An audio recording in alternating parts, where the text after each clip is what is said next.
சின்ன பையன் 18 வயசு. அவன் மைண்ட் படிக்கே ஒரு விஷயம் என்கிட்ட சொன்னாங்க. எனக்கு இந்த வயதில் சில விஷயங்கள் கற்றுக்கொண்டேன். குழந்தைகள் தான் பேசுகிறார்கள், ஆனால் அந்த குழந்தைகள் பேசுகின்ற பொழுது பெரிய பெரிய விஷயங்களை நமக்கு விட்டு செல்கிறார்கள்.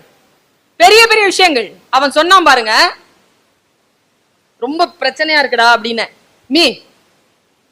ஒருத்தன் இப்படிதான் பிரச்சனைன்னு நுழைஞ்சானா. டா எனக்கே கதை சொல்றியடா. 2 மினிட்ஸா? 2 மினிட்ஸ்ல முடிச்சிடறேன். 2 மினிட்ஸ்ல முடிச்சிடறேன். சரி சொல்லு. நீ பேசுற உலகமே கேக்குதுல்ல, நான் பேசுற 2 நிமிஷம் கேள அப்படின்னா. சரி சொல்லு. ஒருத்தன் டென்ஷனா உள்ள நுழைஞ்சான்.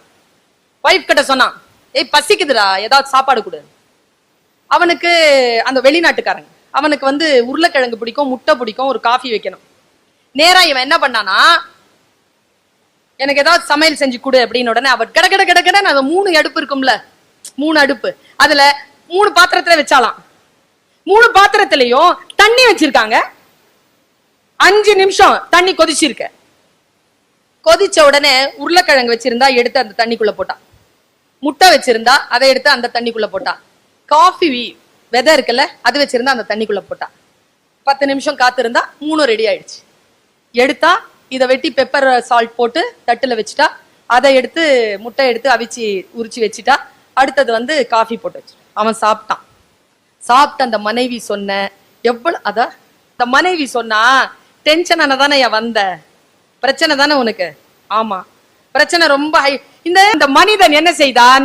அந்த மனிதன் மிகப்பெரிய கலவரத்தில் இருந்தால் அந்த மனைவி சொன்ன இந்த கான்செப்ட் இருக்குல்ல, சாப்பாடு வச்சால, அந்த கான்செப்ட் என்ன சொன்னா பாருங்க.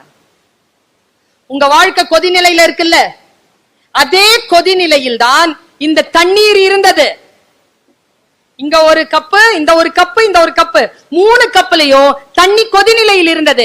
நான் என்ன பண்ணேன், ஒரு உருளைக்கிழங்கை எடுத்து போட்டேன். உருளைக்கிழங்கு உறுதியா இருந்தது.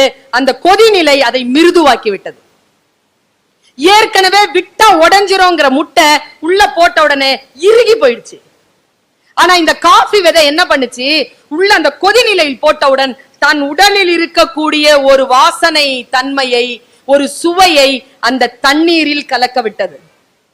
இப்பொழுது அந்த தண்ணீர் இருக்குல்ல, அதான் பிரச்சனை. அந்த பிரச்சனையால் நீங்கள் உருளைக்கிழங்கு போல் மிருதுவாக போகிறீர்களா, அல்லது முட்டையை போல் இறுகி போக போகிறீர்களா, அல்லது அந்த பிரச்சனையினுடைய தன்மையை உங்களுடைய இயல்புகளால் மாற்ற போகிறீர்களா? இதுதான் உங்கள் வாழ்க்கையில் நீங்கள் எதிர்கொள்ள வேண்டிய 3 நிலை என்று அவள் சொன்னாள். இதுக்கு காஃபி பீன் பிலாசபின்னு பேரு.